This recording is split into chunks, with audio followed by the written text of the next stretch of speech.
ইয়া মুআয ইবনে জাবাল, আবার তিনি লাব্বাইক ইয়া রাসূলুল্লাহ সাআদাই, হে আল্লাহর রাসূল আমি তো হাজির।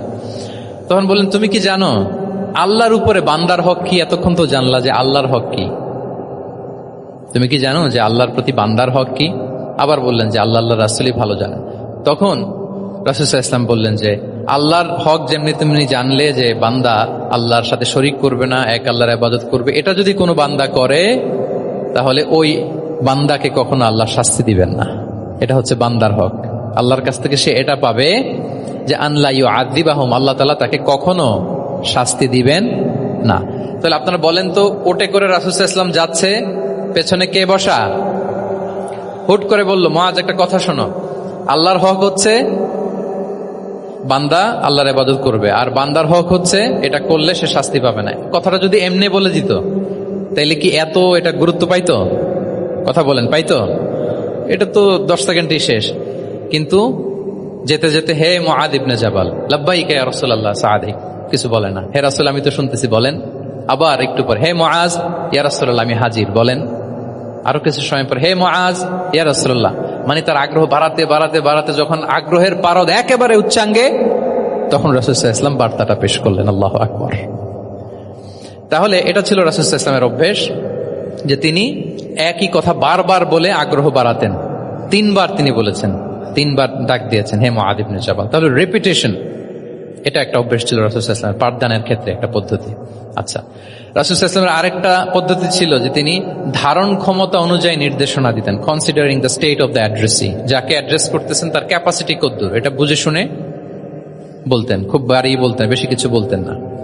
এক বেদুইন আসলো, বেদুইন মানে সে মরুপল্লীতে থাকে, শহরের যে নিয়ম কানুন জানে না, সভ্যতার ছোঁয়া তার মধ্যে লাগেনি। এসে বলল দুল্লানি আলা আমাল আমিলতুহু ইদা আমিলতুহু দাখালতুল জান্নাহ, হে নবী আপনি আমাকে এমন একটা আমল শিখায় দেন যেটা করলে আমি জান্নাতে যাব। তো রাসূল সাল্লাল্লাহু আলাইহি ওয়াসাল্লাম দেখলেন লোকটা বেদুইন, শহরে লোক না, আবার খুব সহজ সরল, একেবারে সাদামাটা। তো রাসূল সাল্লাল্লাহু আলাইহি ওয়াসাল্লাম বললেন 4টা কাজ করবা, তা'বুদাল্লাহ ওয়া লা তুশরিকু বিহি শাইআ, তুকিমাস সালাতাল মাকতুবা, তুআদ্দি যাকাতাল মাফরুদা ওয়া তাসুমা রমাদান। 4টা কাজ। এক আল্লাহর ইবাদত করবা, শিরক করবা না, ফরজ সালাত পড়বা, ফরজ যাকাত দিবা, রমজানের ফরজ রোজা রাখবা। কয়টা কাজ? কয়টা বলছে? Very simple to memorize, right? আচ্ছা, এটা যখন সে বলল তখন সে বেদুইন বলতে আরম্ভ করলো যে আল্লাহর শপথ করে আমি বললাম লা আযীদু আলা হাযা শাইআন ওয়া লা আনকুসু মিন, ঠিক আছে আমি এই 4টাই করব, বাড়াবো না কমাবো না, এর চেয়ে বেশি কোনোদিন কিছু করব না, কমও করব না। মানে খালি আল্লাহরে মানবো, ফরজ নামাজ পড়বো, ফরজ যাকাতটা দিব, আর ফরজ রোজাটা রাখবো, আর কোন আমল টামল আমার জীবনে আমি করব, বাড়াবো না কমাবো না। তো রাসূল সাল্লাল্লাহু আলাইহি ওয়াসাল্লাম বললেন যে কেউ যদি জান্নাতি লোক দেখে নিজের চোখ জোড়াতে চায়, খুশি হতে চায়, তারা যেন এই লোকের দিকে তাকায়, মানে এই লোকটা জান্নাতি। আল্লাহু আকবার। চলে গেল। দেখেন তার কাছে কিন্তু আমলের বিশাল ফিরিস্তি নিয়ে রাসূল সাল্লাল্লাহু আলাইহি ওয়াসাল্লাম হাজির হয় নাই, কারণ তার ক্যাপাসিটি দেখতে হবে, তার সক্ষমতা, সে কদ্দুর নিতে পারবে। রাসূল সাল্লাল্লাহু আলাইহি ওয়াসাল্লাম অবজার্ভ করে দেখলেন যে বেদুইন মানুষ, তার বেশি কিছু বললে কাজে দিবে না, অল্প একটু বলছে, ওইটা মেনেই সে কি হয়ে গেছে? জান্নাতি হয়ে গেছে। এটা অনেক সময় আমরা ভুল করে ফেলি। শিক্ষার্থীদের মধ্যে সবার মানে রিসিভিং ক্যাপাসিটি এক ধরনের হয় না, কারো খুব বেশি, কারো খুব কম।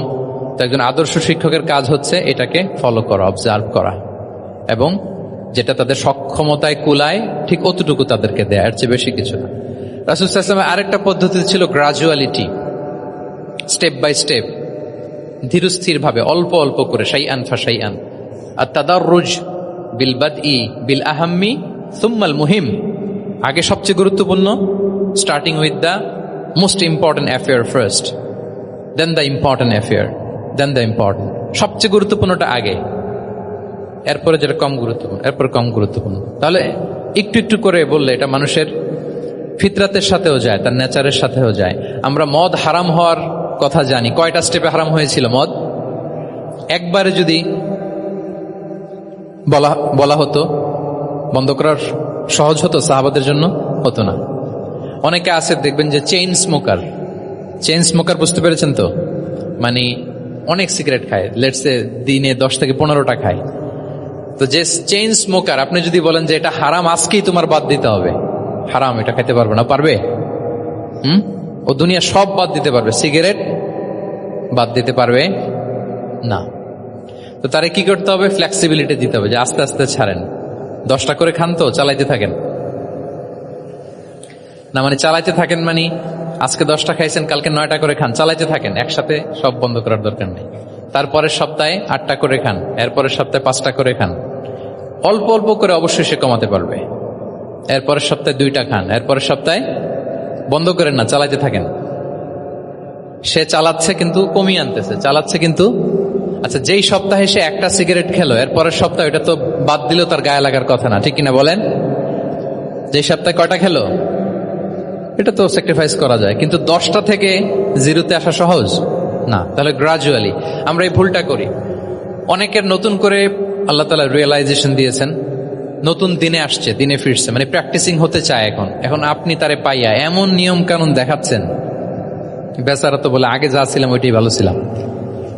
এরকম হয় না অনেক সময়? হ্যাঁ, ধরেন যে কোন একজন নারী, সে হয়তো পর্দা মেনটেন করে না, একটু হিপ হপ স্টাইলে চলাফেরা করে, তো সে